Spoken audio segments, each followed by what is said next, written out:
Solids are one of the three states of matter, and the two key properties of solids that you need to remember are they have a fixed weight or volume and they keep their shape.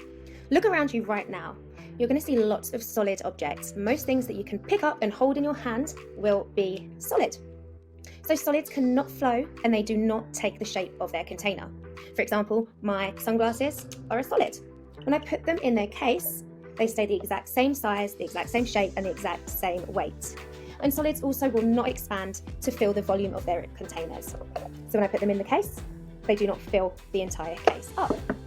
Now, the reason solids do not change shape is because of the particles in solids. They're arranged really close together and they're held in place by really strong forces called bonds. Now, these particles can vibrate, but they do not move around. So solids do not change shape without external forces. Paper is a solid. Yes, it bends, but it only bends when I'm pushing or pulling or bending it with external force. So some examples of solids are bricks, wood, glass, plastic, rocks, paper, flowers, and most metal. But what about Play-Doh?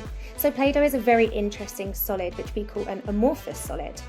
Yes, it does change shape, but it only changes shape when you manipulate it, when you use external forces.